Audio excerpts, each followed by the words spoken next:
चलिए प्यारे बच्चों, नमस्कार। Very good afternoon all of you. आशा करता हूं कि आप सभी लोग बहुत अच्छे होंगे, बहुत बढ़िया होंगे, स्वस्थ और मस्त होंगे, शानदार होंगे। आप सभी लोगों का बहुत बहुत स्वागत है। वेरी गुड आफ्टरनून, जय महाकाल। सभी का बहुत बहुत स्वागत है। आप सभी लोग आ जाएंगे, ठीक है, जुड़ जाएंगे क्लास से। सभी लोग आ जाइए बेटा, क्लास से जुड़ जाइए।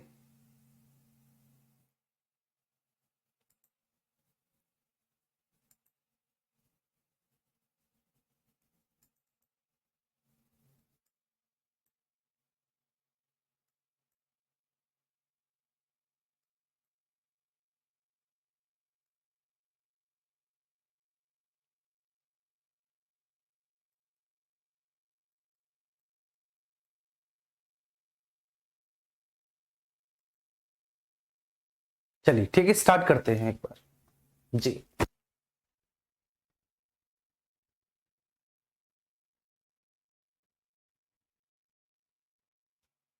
ठीक है, चलिए आइए स्टार्ट करते हैं।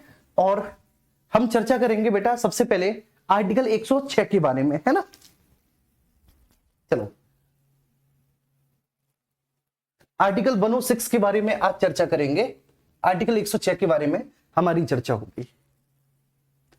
आर्टिकल 106 में क्या है? Very good afternoon, very good afternoon, love you, नमस्ते जी, सत श्री अकाल, वालेकुम अस्सलाम। आप सभी को ढेर सारा प्यार। तो मुझे आप ये बताइए सबसे पहले कि भैया आर्टिकल 106 की विषय वस्तु क्या है? आर्टिकल 106 का कॉन्सेप्ट क्या है, उसका कंटेंट क्या है, उसका सब्जेक्ट क्या है? तो भैया जी आर्टिकल 106 का सब्जेक्ट है, आर्टिकल 106 में बोला गया है कि माननीय सांसदों को मिलने वाला वेतन एवं भत्ता। ठीक है, तो आर्टिकल 106 में जो सांसदों को वेतन भत्ता मिलता है, सांसदों को मिलने वाले वेतन एवं भत्ते के बारे में चर्चा आर्टिकल 106 में की गई है। बोलो, की गई है कि नहीं?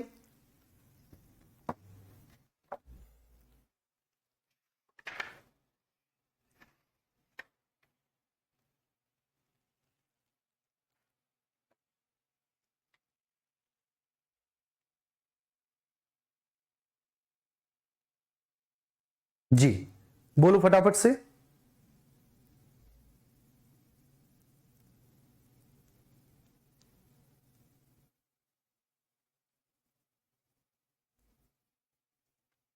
ठीक है, चलिए। तो आर्टिकल 106 में क्या है? आर्टिकल 106 में सांसदों को मिलने वाले वेतन एवं भत्ते के बारे में चर्चा है। सांसदों को, ठीक है, या सांसदों के वेतन एवं भत्ते।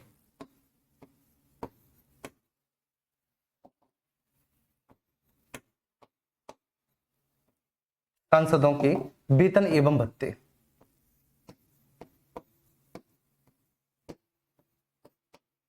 वेतन एवं भत्ते।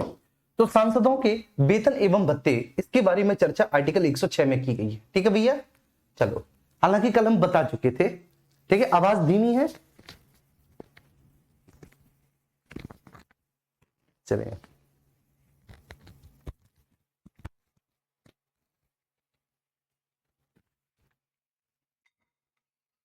अब ठीक है ना आवाज? सांसदों का वेतन भत्ता, बहुत अच्छे। आर्टिकल 106 में सांसदों के वेतन भत्ते हैं, बहुत बढ़िया जी, बहुत बढ़िया, है ना। आर्टिकल 106 में क्या है? माननीय सांसदों के वेतन भत्ते हैं, वेतन भत्ते हैं।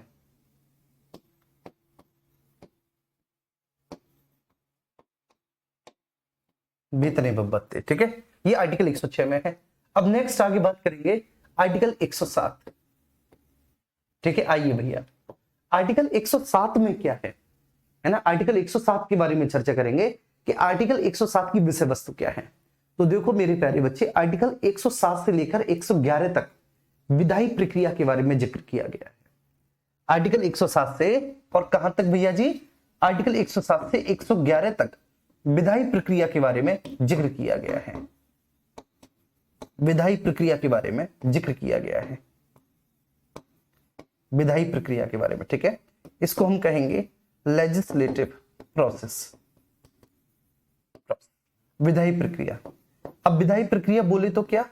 विधायी प्रक्रिया बोले तो मेरे प्यारे बच्चे, ठीक है, अगर कोई भी विधेयक, ठीक है, कोई भी विधेयक संसद के दोनों में से किसी भी सदन में लाया जाता है ना। अगर कोई भी विधेयक संसद के दोनों में से किसी भी सदन में अगर कोई भी विधेयक लाया जाता है बच्चे, तो उस विधेयक को किस प्रकार के बहुमत से उस सदन से पारित होना होगा, और एक सदन से पारित हो जाने के बाद दूसरे सदन के पास उसके संबंध में क्या क्या अधिकार एवं शक्तियां हैं। तो विधायी प्रक्रिया का जिक्र भारतीय संविधान के आर्टिकल 107 से 111 में किया गया है। किसका भैया? विधायी प्रक्रिया का जिक्र। अब इसके बाद आर्टिकल 112 से आर्टिकल 117, ठीक है। अब आर्टिकल 112 से 117 में वित्तीय मामलों से संबंधित प्रक्रिया का जिक्र किया गया है, ठीक है। किससे भैया जी? वित्तीय मामलों से संबंधित प्रक्रिया, वित्तीय मामलों से संबंधित प्रक्रिया, मामलों से संबंधित प्रक्रिया,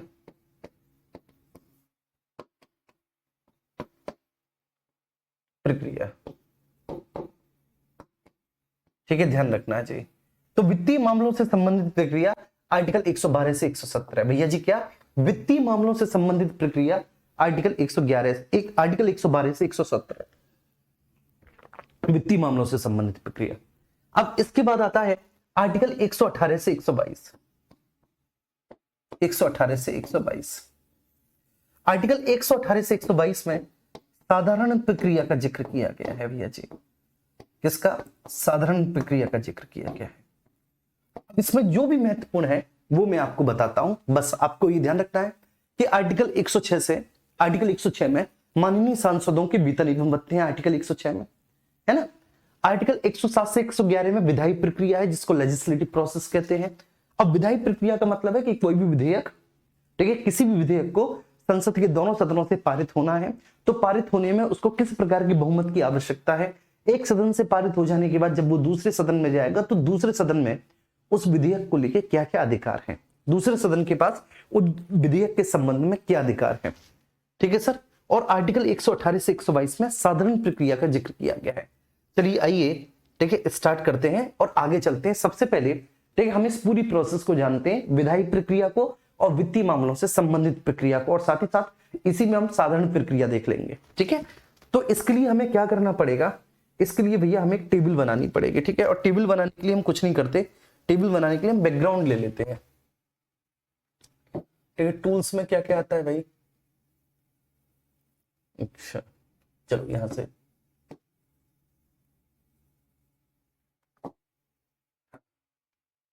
चलो,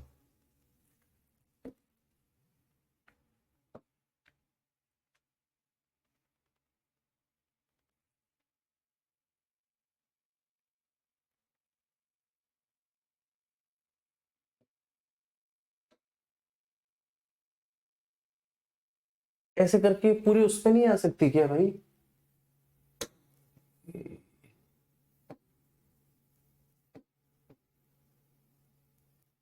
नहीं यार, ये तो बहुत गलत बात है। एक मिनट रुकिएगा बेटा।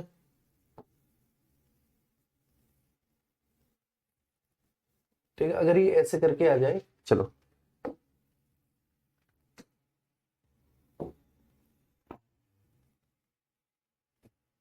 आ जाएगी, ऐसे करके आ जाएगी, आ जाएगी। एक सेकंड रुकना बेटा, ठीक है। ऐसे करके हम कोई ना कोई जुगाड़ बना ही लेंगे भाई।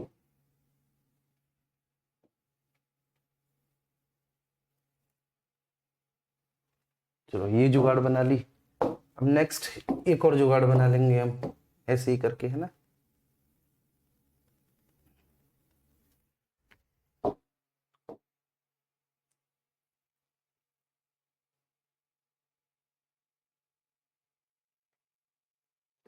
एक और जुगाड़ बना ली, बस ठीक है, इतनी में हो जाएगा। ठीक है, ये सारी चीजें हमारी क्लियर हो जाएंगी। चलो, ये मैंने क्यों बनाया, इसके पीछे मैं आपको रीजन बताता हूं, ये मैंने क्यों बनाया। ठीक है, चलिए, इसको मैंने इसलिए बनाया ताकि हमारे पास एक टेबुलर फॉर्म आ सके और हम इसको समझ सके। देखो क्या है, ठीक है, फिलहाल हम संसद को पढ़ते हुए आए हैं। संसद को पढ़ते हुए आने में अभी हमने जो पढ़ा, 106 पढ़ा, माननीय सांसदों के वेतन एवं भत्ते हैं। 107 से 111 में विधायी प्रक्रिया है ना। 112 से 117 में वित्तीय मामलों से संबंधित प्रक्रिया है, और ये सारी चीजें हैं। ठीक है, मैं आपको यहाँ पर कुछ चीजें बताना चाहता हूं। ठीक है, नोट में आप समझ लें इसको। सबसे पहले धन विधेयक, ठीक है, धन विधेयक के बारे में जो जिक्र किया गया है वह भारतीय संविधान के आर्टिकल 110 में किया गया है।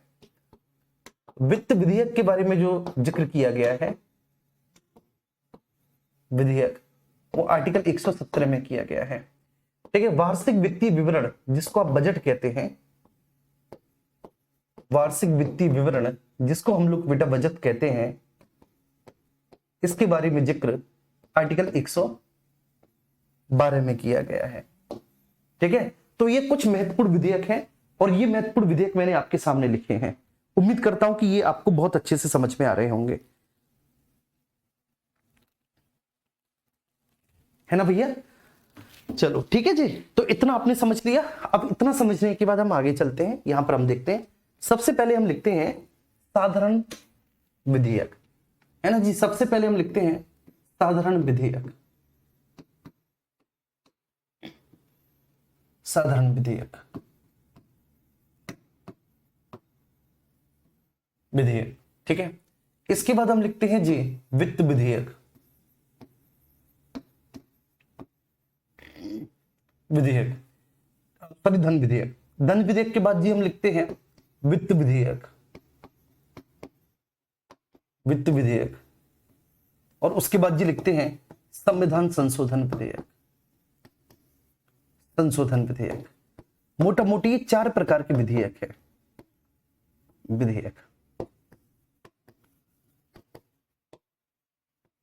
ठीक है जी। अब किसी भी विधेयक को लाने से लेकर उसके पारित होने तक की यात्रा क्या होती है वो मैं आपको समझा रहा हूं, है ना जी। मैं आपको क्या समझा रहा हूं, किसी भी विधेयक को लाने से लेकर उसके पारित होने तक की यात्रा क्या होती है वो मैं आपको यहां पर समझाना चाहूंगा।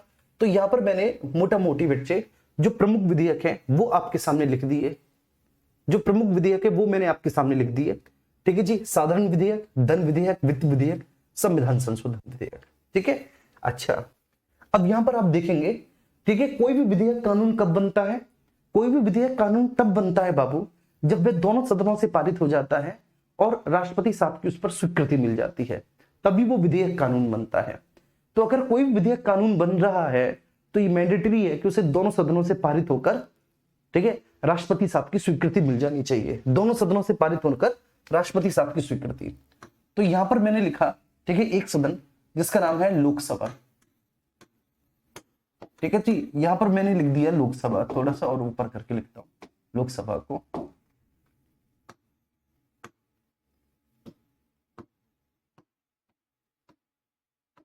ठीक है, यहां पर मैंने लिख दिया जी लोकसभा। ठीक है, ये हो गया जी आपका राज्यसभा, राज्यसभा। और यहां पर हो गया जी आपका राष्ट्रपति, राष्ट्रपति। ठीक है, ये ध्यान रखना चाहिए। तो ये हो गया जी लोकसभा, ये हो गया राज्यसभा और ये हो गया आपका राष्ट्रपति। अब जैसे मैं आपको क्या समझाने जा रहा हूं, इस बात पर आप फोकस करना। जैसे जी यहां पर ये साधारण विधेयक है, तो साधारण विधेयक जो है वह संसद के दोनों में से किसी भी सदन में सबसे पहले लाया जा सकता है। बड़ा सिंपल सा फंडा है कि हम साधारण विधेयक को संसद के दोनों में से किसी भी सदन में सबसे पहले ला सकते हैं। हम साधारण विधेयक को चाहे तो बेटा लोकसभा में और हम चाहे तो राज्यसभा में, जिसमें भी चाहे साधारण विधेयक को उसमें सबसे पहले लाया जा सकता है। ठीक है, बड़ी सिंपल सी बात है, कोई इशू नहीं।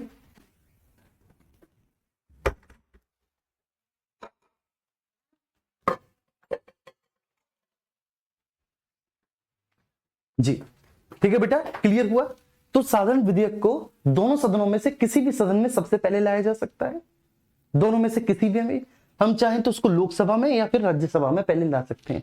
अगर मुझे ऐसा दिखाना है कि हम किसी भी विधेयक को दोनों में से किसी भी सदन में सबसे पहले ला सकते हैं, तो मैं इस तरह से दिखाऊंगा, ऑब्लिक राज्यसभा, इस तरह से दिखाऊंगा। ठीक है ना, ऑब्लिक राज्यसभा, इस तरह से मैं दिखाऊंगा, लोकसभा ऑब्लिक राज्यसभा। ठीक है बच्चे, ये बात क्लियर है।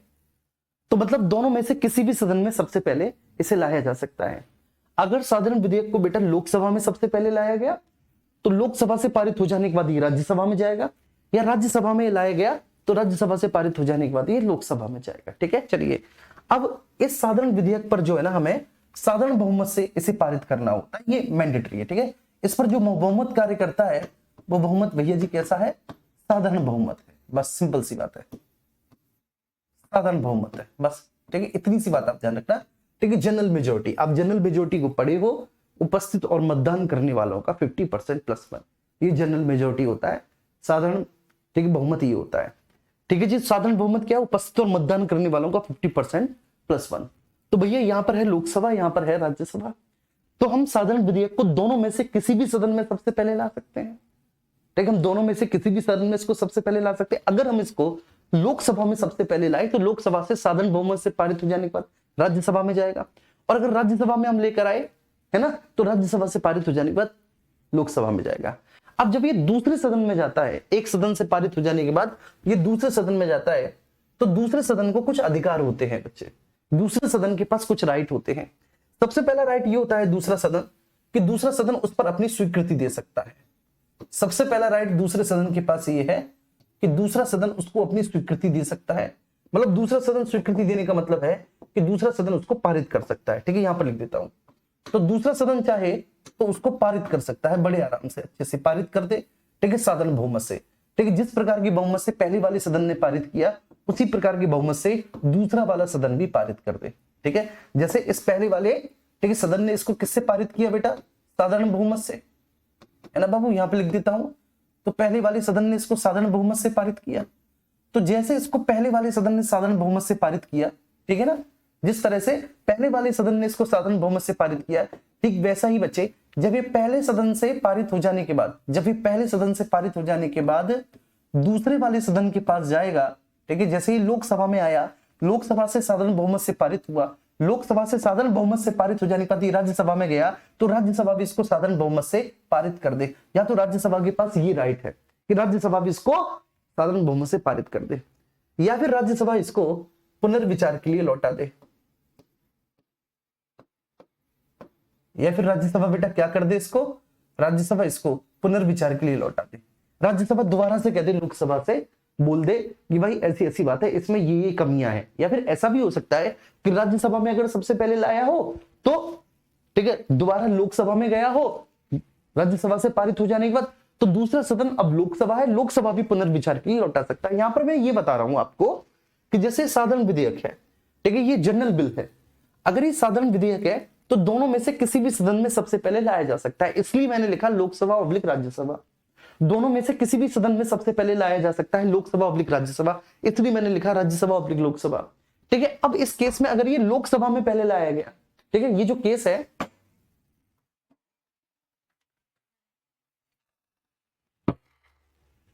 गर्म नहीं है, गर्म नहीं है, अच्छा चलो, अगर इस केस में बेटा ये लोकसभा में पहले लाया गया तो दूसरा सदन कौन सा हो जाएगा? राज्यसभा।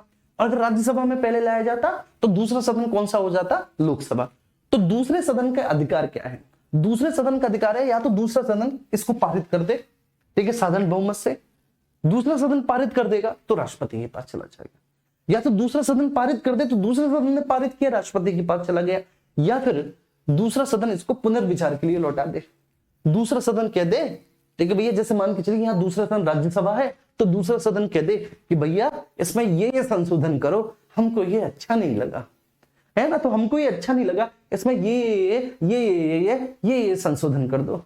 अब भैया अगर पुनर्विचार के लिए लौटा दिया तो वो इसकी इच्छा पर निर्भर करता है कि इस वाले सदन ने जो भी संशोधन सुझाए हैं वो इनको करे या ना करे। ठीक है, और ठीक है बच्चे, तीसरा क्या है? तीसरा राइट क्या है दूसरे सदन के पास? तो दूसरे सदन के पास तीसरा राइट ये है कि अधिकतम 6 महीने तक रोक सकता है, अधिकतम 6 महीने तक बेटा रोक सकता है दूसरा वाला सदन साधारण विधेयक को, अधिकतम 6 महीने तक रोक सकता है। बिल्कुल सिंपल सी बात है, मैंने यहां पर लिख दिया। तो दूसरा वाला सदन उसको अधिकतम क्या कर सकता है बाबू? अधिकतम 6 महीने तक रोक सकता है। उम्मीद करता हूं कि ये बात आपको समझ में आ गई होगी कि भैया क्या क्या राइट है, ठीक है, दूसरे वाले सदन को क्या क्या राइट है। अब अगर 6 महीने तक रोक दिया तो भैया जी ऐसे विधेयक पर संयुक्त अधिवेशन या संयुक्त बैठक बुलाया जाएगा। ठीक है, इस पर बेटा संयुक्त बैठक बुलाई जाएगी। अगर दूसरे वाले सदन ने 6 महीने तक रोक दिया, ना तो इसको पारित किया, ना पुनर्विचार के लिए लौटाया, और 6 महीने तक रोक दिया, तो इस पर संयुक्त बैठक बुलाई जाएगी आर्टिकल 108 के तहत। संयुक्त बैठक कॉल कौन करेगा? संयुक्त बैठक को राष्ट्रपति बुलाता है। मैं यहीं पे लिख देता हूं, ठीक है, ध्यान रखना। संयुक्त बैठक को राष्ट्रपति बुलाता है, ठीक है ना बाबू, ये बात ध्यान रखना, राष्ट्रपति बुलाता है। और संयुक्त बैठक की हमेशा जो अध्यक्षता है, अध्यक्षता वह कौन करता है? लोकसभा का स्पीकर करता है।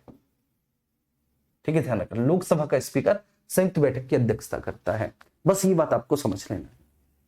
तो दूसरे सदन के पास क्या क्या अधिकार हैं? दूसरा सदन बेटा इस विधेयक को, मान के चलिए लोकसभा में सबसे पहले आया, लोकसभा पहला सदन है जिसमें विधेयक सबसे पहले आया, तो लोकसभा से पारित हो जाने के बाद ये कहां पर गया? राज्यसभा में गया। राज्यसभा इस केस में बेटा ठीक है दूसरा सदन हो गया। ठीक है, नीचे लिखता हूं,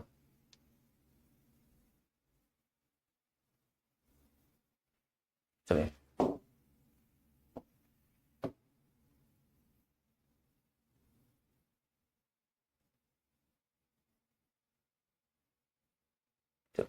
ठीक है। तो ये भैया लोकसभा में आया सबसे पहले, और लोकसभा में आने के बाद ये ठीक है लोकसभा से पारित हो जाने के बाद ये राज्यसभा में गया। तो इस केस में पहला सदन लोकसभा, इस केस में दूसरा सदन कौन हो गया? राज्यसभा। तो दूसरा सदन या तो बेटा पारित कर दे साधारण बहुमत से, तो राष्ट्रपति के पास चला जाएगा, पुनर्विचार के लिए लौटा सकता है या 6 महीने तक रोक सकता है। अगर दूसरे वाले सदन ने बेटा अधिकतम 6 महीने तक रोका है, ठीक है ध्यान रखना,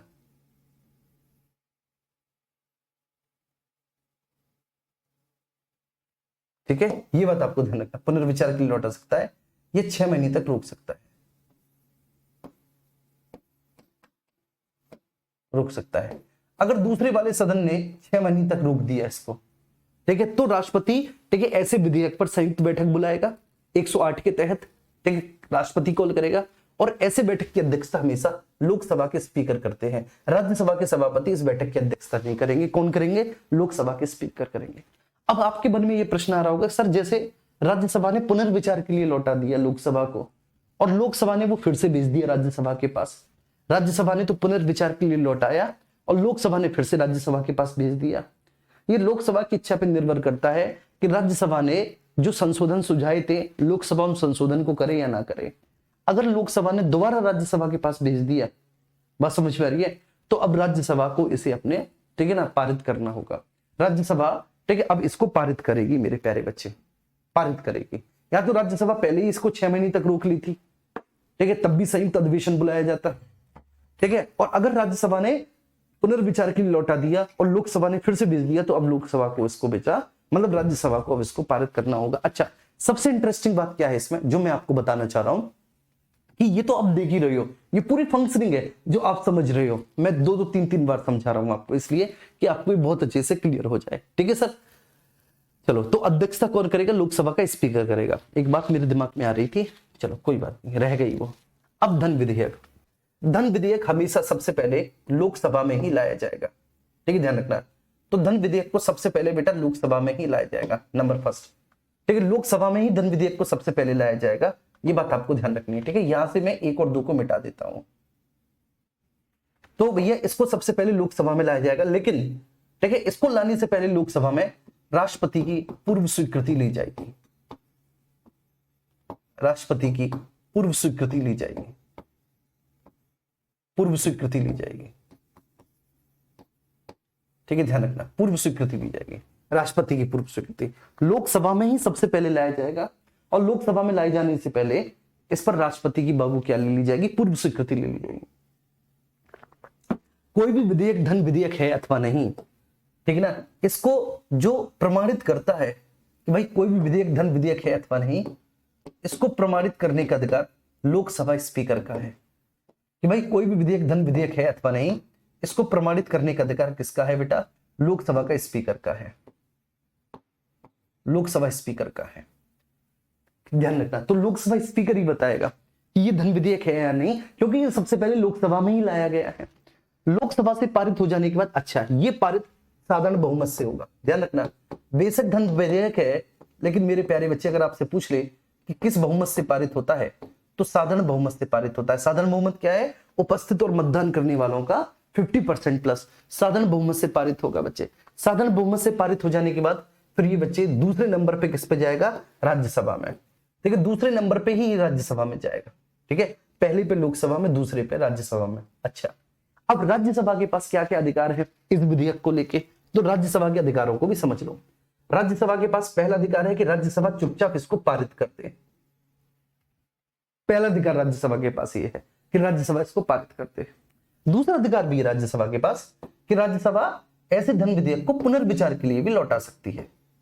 ठीक है, जी हाँ, राज्यसभा के पास ये पावर है कि राज्यसभा पुनर्विचार के लिए भी लौटा सकती है।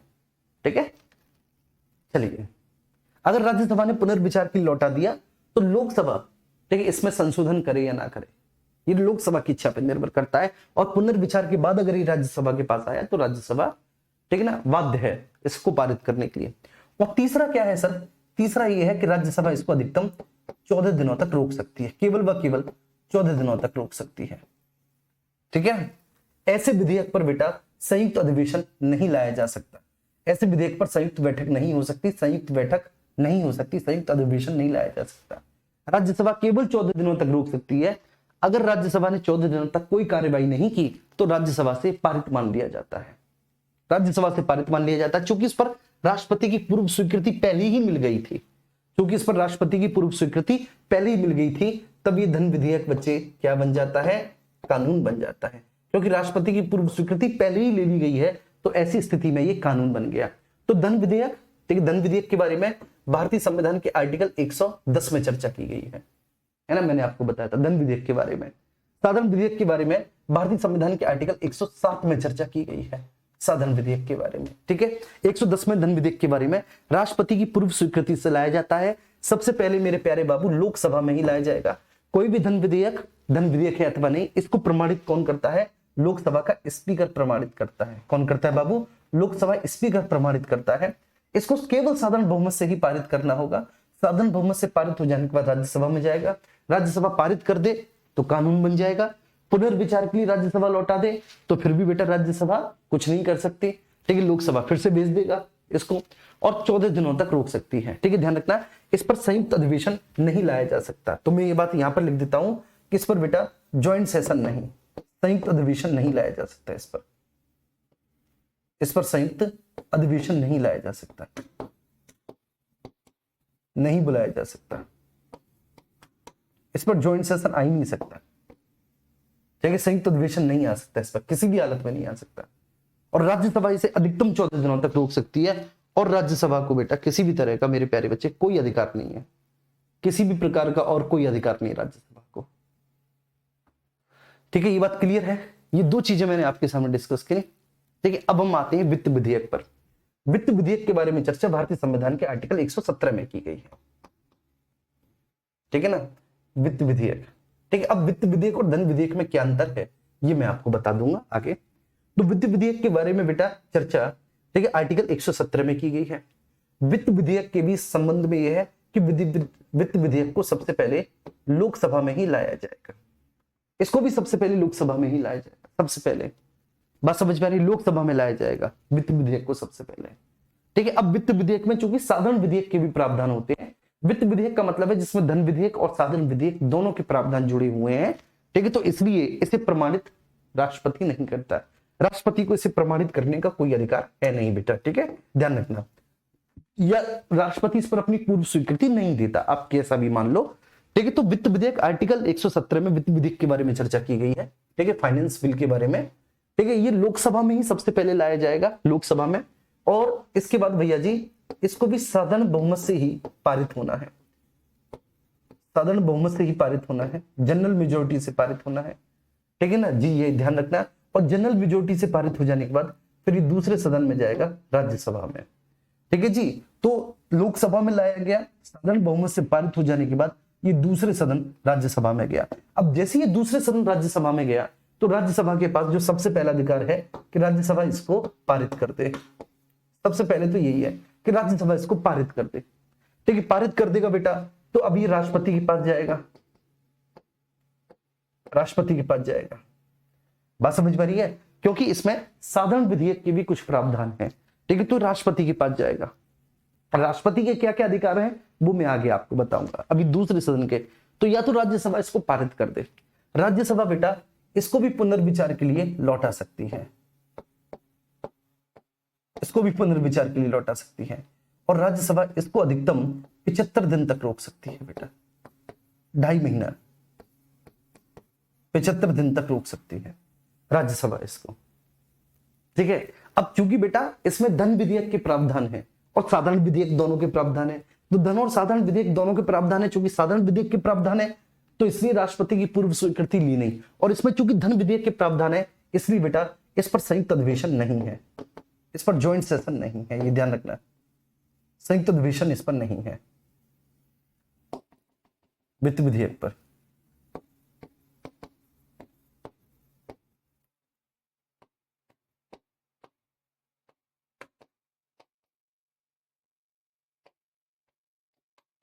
नहीं है इस पर, ये बात ध्यान रखना। अब राष्ट्रपति के पास क्या क्या अधिकार है वो आगे चलेंगे। संविधान संशोधन विधेयक, अब इस पे आ जाते हैं संविधान संशोधन विधेयक पर। ये जो संविधान संशोधन विधेयक है बच्चे, इसको आप लोकसभा या राज्यसभा दोनों में से किसी भी सदन में ला सकते हैं। ठीक है, ये प्रथम प्रकार के विशिष्ट बहुमत से पारित होगा। किससे बेटा? प्रथम प्रकार के विशेष बहुमत से, उपस्थित और मतदान करने वालों का 2/3 विशेष बहुमत से पारित होगा। तो लोकसभा और राज्यसभा दोनों में से आप किसी भी सदन में इसको ला सकते हैं। ठीक है मेरे प्यारे बच्चे, मेरी बात समझना, इसको हम लोकसभा राज्यसभा दोनों में से किसी भी सदन में सबसे पहले ला सकते हैं। हम चाहे तो इसको लोकसभा में ले आए पहले, हम चाहे तो इसको राज्यसभा में ले आए पहले, राज्यसभा में ले आए। ठीक है, दोनों में से किसी भी सदन में सबसे पहले लाए जा सकते हैं। अगर ये लोकसभा में पहले आया है तो लोकसभा से पारित हो जाने के बाद ये राज्यसभा में जाएगा, है ना। अगर ये लोकसभा में पहले आया है तो लोकसभा से पारित हो जाने के बाद राज्यसभा में आया है, राज्यसभा में पहले आया है तो राज्यसभा से पारित हो जाने के बाद ये लोकसभा में जाएगा। तो दोनों में से किसी भी सदन में हम इसको ठीक है सबसे पहले ला सकते हैं। अब इस विधेयक पर जो दूसरा सदन है, ठीक है, उसके क्या क्या अधिकार है, दूसरे सदन के अधिकारों को समझ लेते हैं। दूसरा सदन या तो इसको पारित कर दे बेटा, दूसरा सदन या तो इसको बेटा पारित कर दे। बिल्कुल सिंपल सी बात है कि भाई आप या तो इसे पारित कर दो, दूसरा सदन या तो इसको पारित कर दे।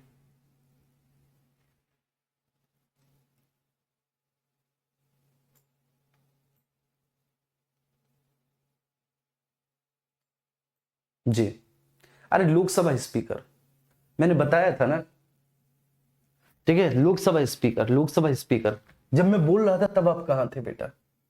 लोकसभा स्पीकर। ठीक है, तो देखो अब यही समझना है। तो राज्यसभा या तो इसको पारित कर दे, मतलब दूसरा सदन जो भी है, दूसरा सदन बेटा या तो इसको पारित कर दे, या तो इसको पारित कर दे दूसरा सदन, सबसे पहली बात, बहुत अच्छी बात है। ठीक है, दूसरा सदन या तो इसको पारित कर दे, या फिर मेरे प्यारे बच्चे दूसरा सदन इसको पुनर्विचार के लिए लौटा दे, ये भी बहुत अच्छी बात है। ठीक है, लेकिन मेरे प्यारे बच्चे ऐसे विधेयक पर, ठीक है, जो संविधान संशोधन विधेयक है, ऐसे विधेयक पर संयुक्त अधिवेशन नहीं आ सकता, संयुक्त अधिवेशन नहीं आ सकता, संयुक्त अधिवेशन नहीं हो सकता, मतलब दूसरा वाला सदन रोक नहीं सकता इसको।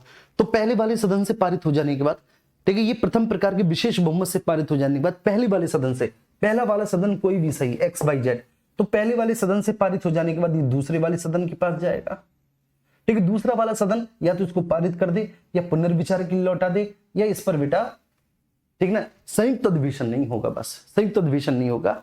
अब ये राष्ट्रपति के पास गया, किसके पास गया? राष्ट्रपति के पास। तो राष्ट्रपति के क्या क्या अधिकार हैं, इन सबको लेके हम समझते हैं। सबसे पहले बेटा साधारण विधेयक पर आओ, साधारण विधेयक पर आओ। ठीक है, साधारण विधेयक, साधारण विधेयक आर्टिकल 107 में जिक्र है। साधारण विधेयक को, जी, साधारण विधेयक को लोकसभा और राज्यसभा दोनों में से किसी भी सदन में सबसे पहले लाया जा सकता है। साधारण विधेयक को लोकसभा राज्यसभा दोनों में से किसी भी सदन में सबसे पहले साधारण विधेयक को लाया जा सकता है। ठीक है ना, साधारण बहुमत से पारित होना होगा। साधारण बहुमत से पारित हो जाने के बाद ये दूसरे सदन में जाएगा, दूसरा सदन पारित करके राष्ट्रपति के पास भेज दे, या दूसरा सदन पुनर्विचार के लिए लौटा दे। अगर पुनर्विचार के बाद वो दूसरी यात्रा में आता है तो दूसरे वाले सदन को अपनी स्वीकृति देनी होगी, या दूसरा वाला सदन उसे 6 महीने तक रोक ले। अगर दूसरे वाले सदन ने उसको 6 महीने तक रोक लिया है मेरे प्यारे बच्चे, तो उस पर संयुक्त अधिवेशन होगा।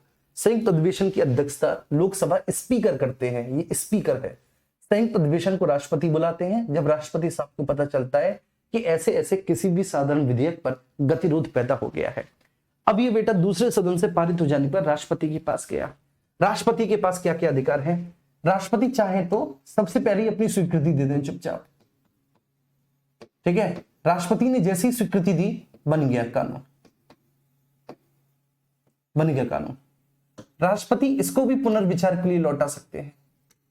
ठीक है, दोनों सदनों से पारित होके आ गया है, फिर भी राष्ट्रपति पुनर्विचार के लिए लौटा सकते हैं, क्योंकि राष्ट्रपति को कुछ कमी लग रही होगी। लेकिन अगर पुनर्विचार के बाद फिर से राष्ट्रपति के पास आया तो राष्ट्रपति को इस पर अपनी स्वीकृति देनी होगी। अगर दूसरी यात्रा में राष्ट्रपति के पास आया तो राष्ट्रपति इस पर अपनी स्वीकृति देंगे, या फिर राष्ट्रपति ऐसा कर सकते हैं कि इस पर पॉकेट वीटो ले सकते हैं। पॉकेट वीटो का मतलब है कि राष्ट्रपति जब तक चाहें तब तक इसे अपने टेबल पर रखा छोड़ सकते हैं।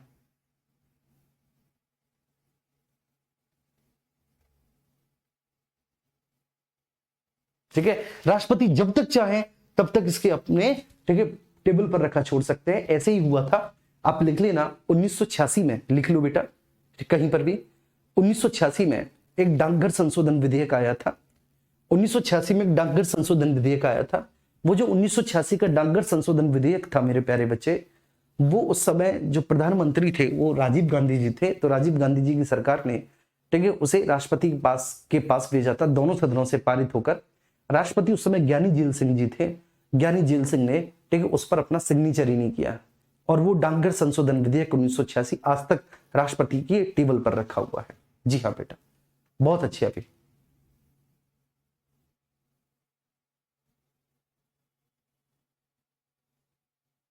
ठीक है, तो 1986 का डाकघर संशोधन विधेयक, ज्ञानी जेल सिंह उस समय राष्ट्रपति जी थे। लेकिन राजीव गांधी सरकार ने दोनों सदनों से डाकघर संशोधन विधेयक को पारित करने के बाद भेजा था राष्ट्रपति के पास। राष्ट्रपति ने उसे अपने टेबल पर रखा छोड़ दिया। ठीक है ना, और इस तरह से राष्ट्रपति ने अपने टेबल पर रखा छोड़ दिया कि वो आज तक बच्चे ठीक है पारित नहीं हो सका, वो आज तक कानून नहीं बन सका। इसलिए वो आज भी डाकघर संशोधन विधेयक है। इसलिए आज भी उसको क्या कहते हैं, डाकघर संशोधन विधेयक बोलते हैं।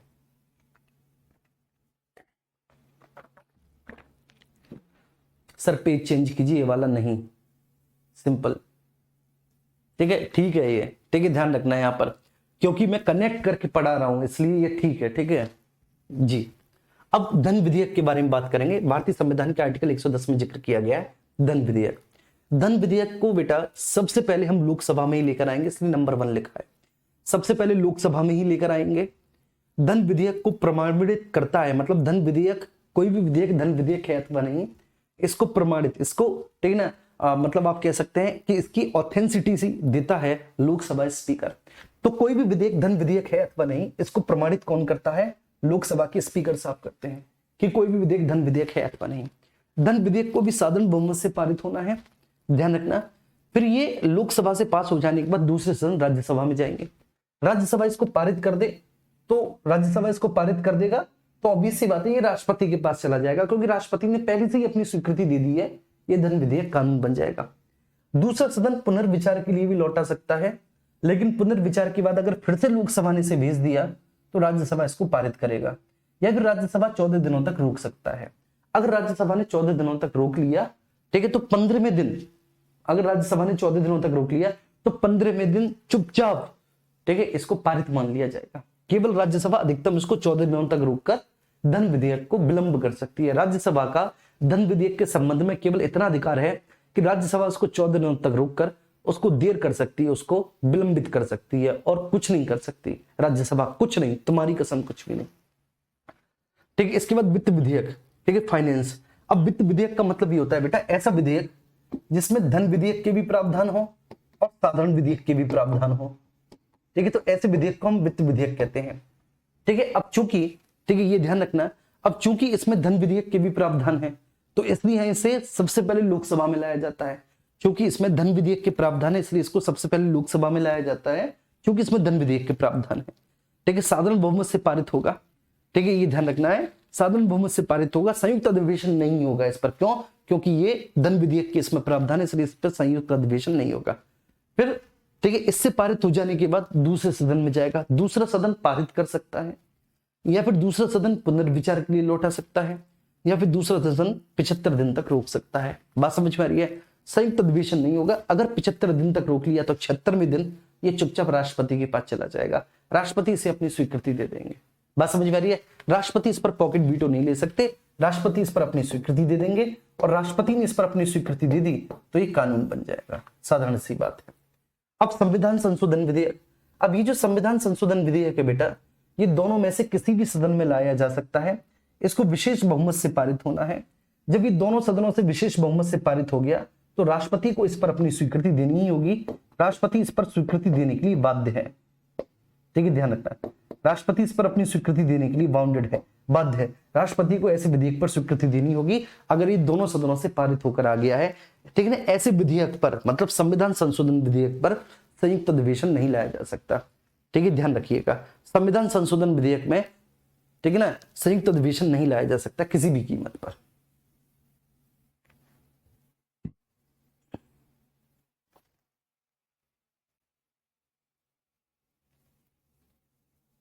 ये जितने भी विधेयक थे मैंने आपको समझाए।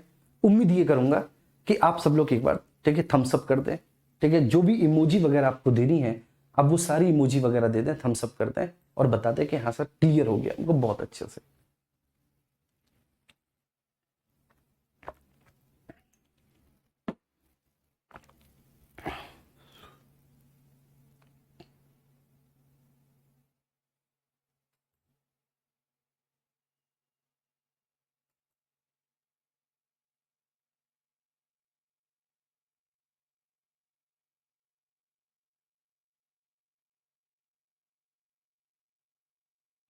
चलिए अब मैं आप लोगों की कमेंट पढ़ता हूं। जैसे हृदय यादव है, हृदय यादव कह रहे हैं साधारण बहुमत और विशेष बहुमत स्पष्ट करें। ठीक है, हृदय यादव मैं बहुत पहले स्पष्ट कर चुका हूं, शुरू से लेक्चर देखा होगा। ठीक है, तो आप ये बात नहीं कहते जी। ठीक है, और बाकी का किसी का कोई डाउट नहीं है, किसी का भी। ठीक है,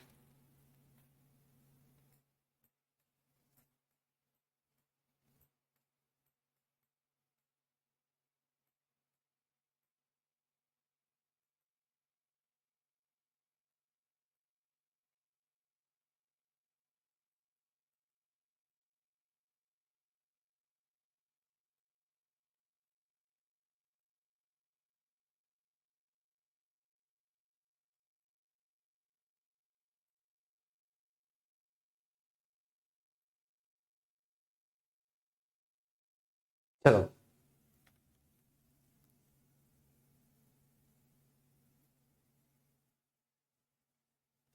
ठीक है, और बाकी का, ठीक है, इतने धीरे से मैंने इसको समझाया, इतने आराम से समझाया। ठीक है ना, और जिसने साथ के साथ समझा होगा उसे कोई इशू नहीं आया होगा, मैं दादी के साथ बोल सकता हूँ। जिन्होंने साथ साथ समझा होगा उनके हर एक पॉइंट क्लियर हो गया होगा, अच्छे से क्लियर हो गया होगा। मुझे नहीं लगता कि कोई दिक्कत आई होगी जिन्होंने साथ साथ समझा होगा, है ना। लेकिन साथ साथ समझने वालों के, अब जो दिमाग अपना यहाँ वहां लगाए हुए थे तो उनकी तो नहीं कह सकते ना भैया। दिमाग को तो यहां रखना ही पड़ेगा भाई पढ़ने के लिए। ठीक है, चलो जी, तो ये मैंने आपको बता दी, ये बात समझ में आ गई। ठीक है, अब आइए आगे चलते हैं। ठीक है, और आगे चलने के बाद देखते हैं सदन की कार्यवाही, इसको समझते हैं, सदन की कार्यवाही।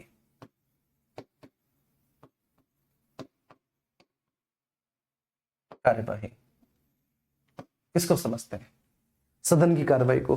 अभी आपने देखा कि दर्शक दीर्घा से, ठीक है, एक बच्चे का आया भी था मेरे पास, ठीक है, मैसेज भी आया था टेलीग्राम पे कि सर आपने कल ही दर्शक दीर्घा बताया और पता चला कि दर्शक दीर्घा से 2 लोग कूद पड़े और उन्होंने स्प्रे वाला पकड़ दिया। देखो कितना सीरियस मामला हो गया, कितना मतलब कैसा विषय बन गया है कि लोकसभा में माननीय सांसदों की सुरक्षा ताक पर है।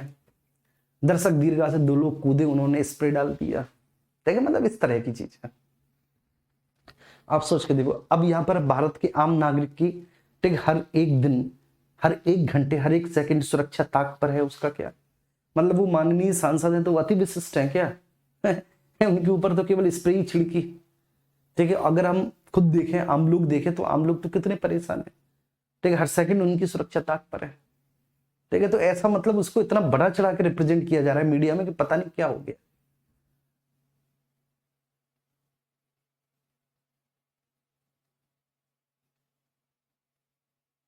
जी, अरे यार इतनी सारी लव यू, बहुत अच्छा समझाया सर, मतलब ज्यादा अच्छा समझा दिया आज, मुझे ऐसा लग रहा है। अरे लव यू टू बेटा, ठीक है, लव यू टू। आओ इधर देखो, ठीक है। अब हम बात करते हैं सदन की कार्यवाही, ठीक है, इसको देखते हैं सदन की कार्यवाही को। देखो सबसे पहले, ठीक है, चाहे लोकसभा हो चाहे राज्यसभा हो, इधर मैं लिखता हूं लोकसभा, इधर मैं लिखता हूं राज्यसभा, राज्यसभा, ठीक है। लोकसभा और राज्यसभा की जो कार्यवाही स्टार्ट होती है बेटा, वो स्टार्ट होती है सुबह 11 बजे, ठीक। कितने बजे स्टार्ट होती है? तो चाहे लोकसभा हो चाहे राज्यसभा हो बच्चे, कार्यवाही स्टार्ट होती है सुबह 11 बजे।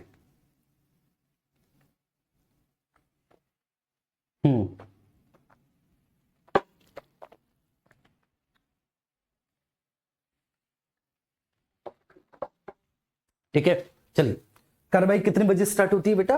तो चाहे लोकसभा हो चाहे राज्यसभा हो, कार्यवाही स्टार्ट होती है इनकी 11 बजे, ठीक है जी।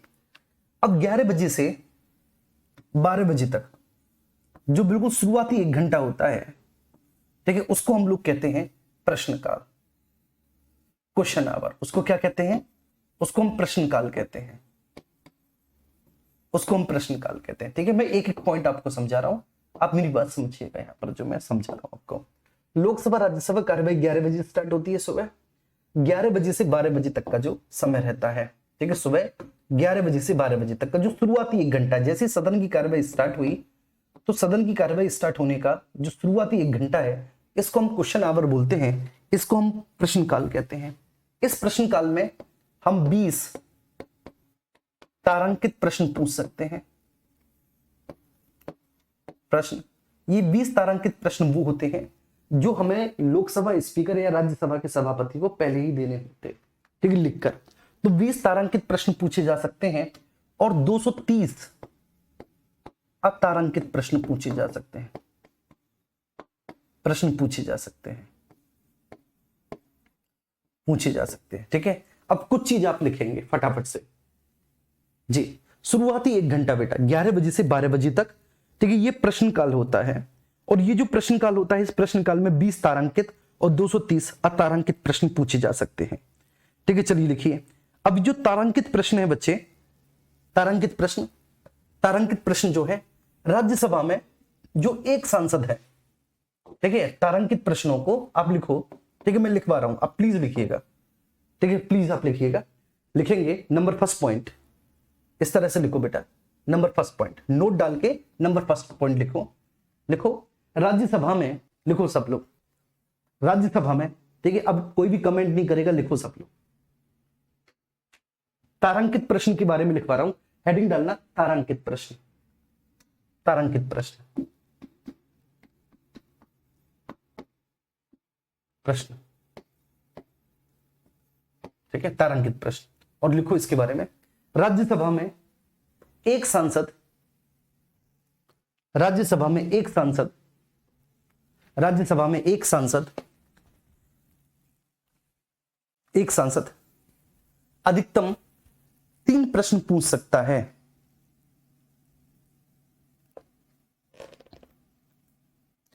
राज्यसभा में एक सांसद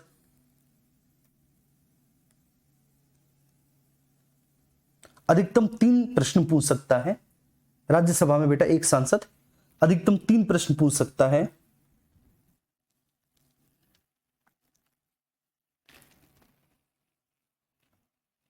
जबकि लोकसभा में एक सांसद केवल 1 प्रश्न पूछ सकता है। जबकि लोकसभा में एक सांसद केवल 1 प्रश्न पूछ सकता है।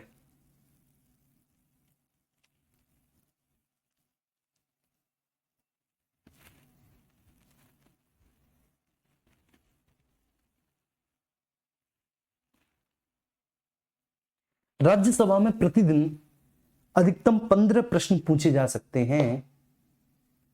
राज्यसभा में प्रतिदिन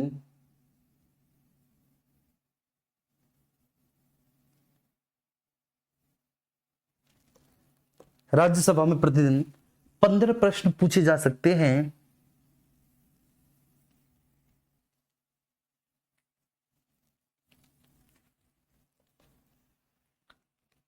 जबकि लोकसभा में अधिकतम 20 प्रश्न पूछे जा सकते हैं।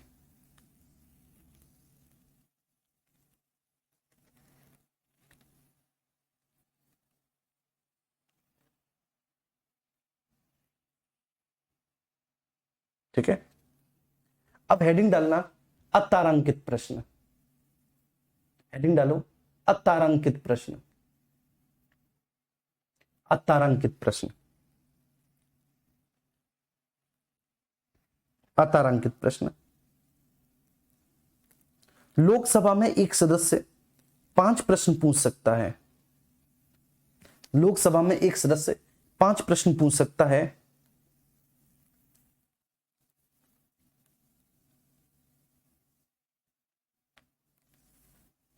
एक सदस्य अधिकतम 5 प्रश्न पूछ सकता है।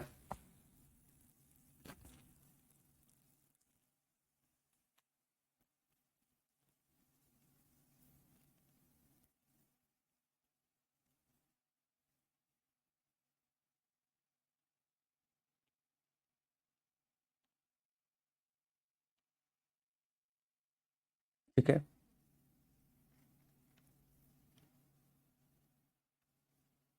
लिख लिया बेटा, अतारांकित प्रश्न, एक सदस्य अधिकतम 5 प्रश्न पूछ सकता है। वीडियो चिपक नहीं गई, मैं बैठा हूं बेटा नीचे मैं नीचे बैठ के आराम से बोल रहा हूं।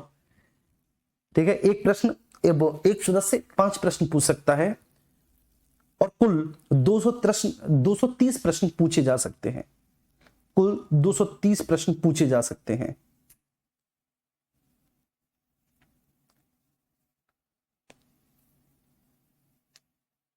कुल 230 प्रश्न पूछे जा सकते हैं।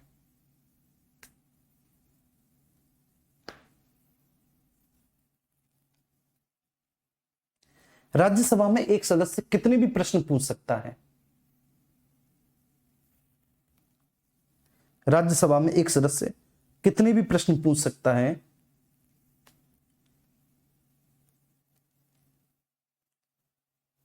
राज्यसभा में एक सदस्य कितने भी प्रश्न पूछ सकता है?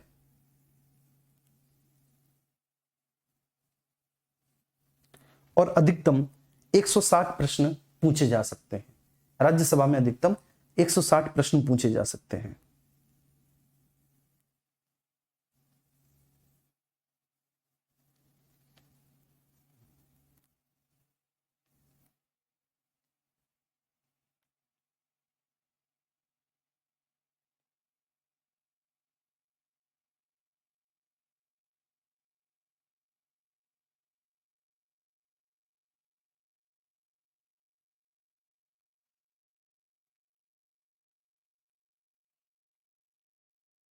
ठीक है,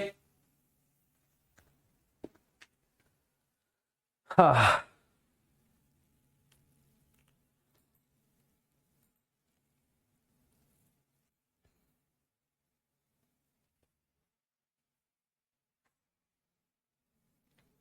ठीक है, अब दिख गया फेस चलो, ठीक है भाई, थोड़ा सा थक गया हूं। ठीक है, देखो, तो लोकसभा राज्यसभा शुरुआती 1 घंटा, ठीक है, प्रश्न काल रहता है। इसमें 20 तारांकित और 230 अतारांकित प्रश्न पूछे जा सकते हैं। ठीक है, तारांकित प्रश्न जो है बेटा, राज्यसभा लिख लो तारांकित प्रश्न, और लोकसभा लिख लो, लोकसभा लिख लो, तारांकित में है ना, लोकसभा लिख लो। ठीक है, फिर यहां पर अतारांकित लिख लो। ठीक है, अतारांकित लिख लो, यहां पर अतारांकित। दोनों में अंतर क्या है मैं बता देता हूं। अतारांकित प्रश्न लिख लो, यहां पर भी आप क्या लिख लो, राज्यसभा लिख लो, यहां पर आप लोकसभा लिख लो, लोकसभा। ठीक है, देखो, लोकसभा में एक सांसद अधिकतम अतारांकित प्रश्न 5 पूछ सकता है और 230 प्रश्न पूछे जा सकते हैं। ठीक है, लोकसभा में एक सांसद अधिकतम अतारांकित प्रश्न कितने पूछ सकता है? 5, है ना बेटा? अतारांकित प्रश्न कितने पूछ सकता है? 5, और एक दिन में 230 के 230 प्रश्न पूछे जा सकते हैं। राज्यसभा में एक सदस्य कितने भी प्रश्न पूछ सकता है? नो लिमिट, नो लिमिट बट्टे 160 प्रश्न ही पूछे जा सकते हैं। बात समझ में आ रही है? तो बेटा कोई लिमिट नहीं है, वो जितने चाहे उतने प्रश्न पूछ सकता है जी।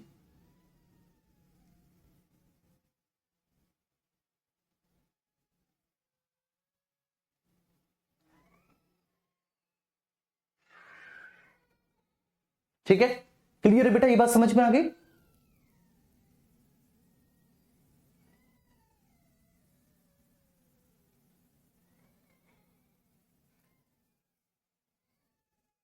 चलो बहुत अच्छे, ठीक है जी।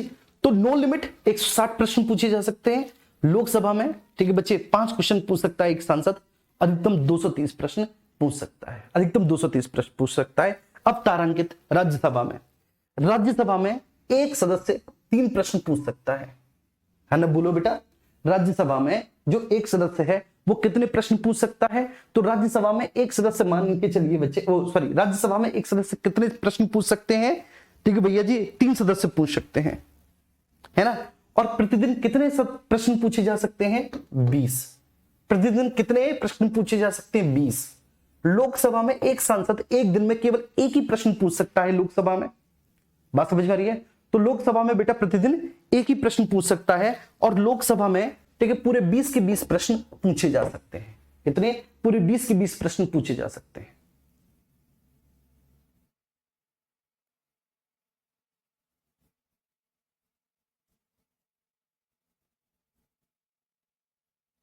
जी ये बात समझ में आ गई? ये बात समझ में आ गई सभी को? ठीक है, बिल्कुल क्लियर हुई, यहां तक कोई इश्यू तो नहीं? अच्छा, अब इसके बाद ये आप देखिएगा, फिर 12 बजे से और 1 PM, 12 बजे से 1 PM, 12 बजे से 1 बजे तक का जो काल होता है वह शून्य काल कहलाता है, शून्य काल कहलाता है।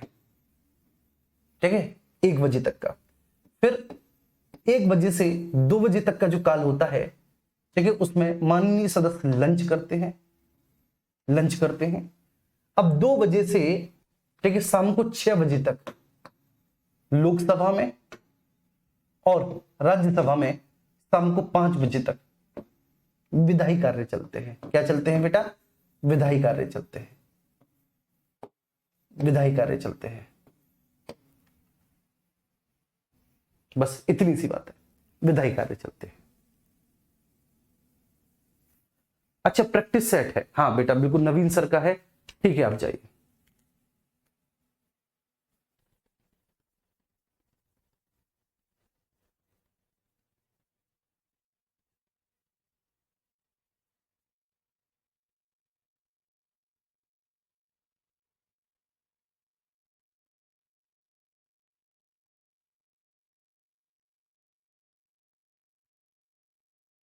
क्या दिक्कत है भाई? तारांकित प्रश्न राज्यसभा में एक सदस्य 3 प्रश्न पूछ सकता है, अधिकतम 15 प्रश्न पूछे जा सकते हैं। लोकसभा में एक सदस्य एक ही प्रश्न पूछ सकता है, अधिकतम 20 प्रश्न पूछे जा सकते हैं।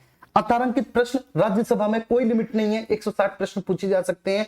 लोकसभा में अतारांकित प्रश्न एक सदस्य 5 प्रश्न पूछ सकता है और 230 प्रश्न पूछे जा सकते हैं एक ही दिन में। इतनी सी बात है, ठीक है। बाकी का मैं कल आपको बताऊंगा, ठीक है। Thank you so much.